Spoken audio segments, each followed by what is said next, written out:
Assalamu alaikum. Welcome to our YouTube channel. Today we are going to discuss the introduction of physics, which is basically from class 9 physics. Let us start with the definition of science. So first of all, what is science? The knowledge gained through the observation and experiments is called science. ऐसा knowledge जो हमें observation और experiment से मिलता है उसको हम science कहते हैं। बेसिकली साइंस को दो कैटेगरीज में डिवाइड किया गया है। पहली है physical science and second one is the biological science. What is physical science? And the biological science is the study of living things. Living things में इंसान, ह्यूमन बीइंग, एनिमल्स, प्लांट्स, ये सब लिविंग थिंग्स हैं, तो ये सब include हो जाते हैं। यहाँ तक हमारी साइंस की कैटेगरीज थी।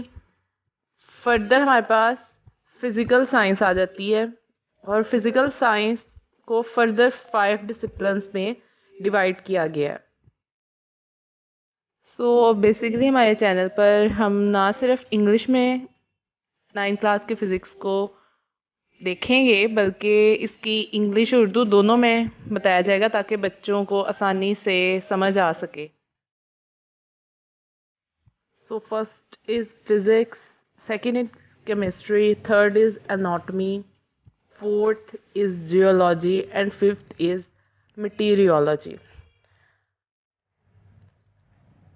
और हमारा यहाँ पे डिस्कशन फिज़िक्स के बारे में है, तो हम इसके बाकी जो 4 डिसिप्लिन्स हैं उसको यहाँ पे डिस्कस नहीं करेंगे, वो फर्दर और लेक्चर्स में आगे डिस्कस हो जाएंगे। सो हमारी कंसर्न जो है वो फिज़िक्स के साथ है। So what is physics? Physics is the study of matter, energy and their interaction. जैसे कि आपको पता है कि पूरी दुनिया मैटर से मिलकर बनी है। So what is matter? Everything is matter that has weight and occupies space. हर छोटे मिट्टी के ज़रे से लेकर सूरज के एक बड़े वजूद तक हर चीज़ मैटर है। वो चीज़ जो जगह घेरे और वज़न रखे वो हमारे पास मैटर है। जैसे कि हमारी ट्यूबलाइट है, ट्यूबलाइट को हम लोग एनर्जी प्रोवाइड करते हैं। हमारी ट्यूबलाइट मैटर से बनी हुई है, छोटे छोटे ज़रात से मिलकर बनी है। अब वो ज़रात किसी भी किस्म के हो सकते हैं। अब उसको जब हम एनर्जी प्रोवाइड करते हैं तो मैटर और एनर्जी का आपस में इंटरेक्शन होता है। उस इंटरेक्शन से हमारी लाइट ऑन हो जाती है, हमें लाइट मिलती है। तो बेसिकली ये फिज़िक्स की एक सादी सी एग्जांपल है। और भी बहुत सारी चीज़ें हैं जो हमें डेली लाइफ में फ़िज़िक्स के एग्जांपल्स देती हैं। नेक्स्ट हमारे पास ब्रांचेस ऑफ फिज़िक्स हैं। There are following branches of physics. First mechanics, second heat, third sound, fourth light, fifth electricity and magnetism, 6 atomic physics, 7 nuclear physics, 8 plasma physics and 9 and last one is geophysics. So सबसे पहले जो हम discuss करेंगे physics की branch को वो है mechanics. So what is mechanics? Mechanics is a study of motion of objects, its causes and effects. Mechanics में हम स्टडी करते हैं किसी भी ऑब्जेक्ट के मोशन को, कि उसके अंदर मोशन क्यों प्रोड्यूस हो रहा है, उसके क्या कॉज हैं, किस वजह से उसके अंदर मोशन प्रोड्यूस हो रहा है और उसकी मोशन की वजह से हमारे क्या इफ़ेक्ट्स आ रहे हैं। जैसे कि हम यहाँ पे एक कार की एग्जांपल ले लें।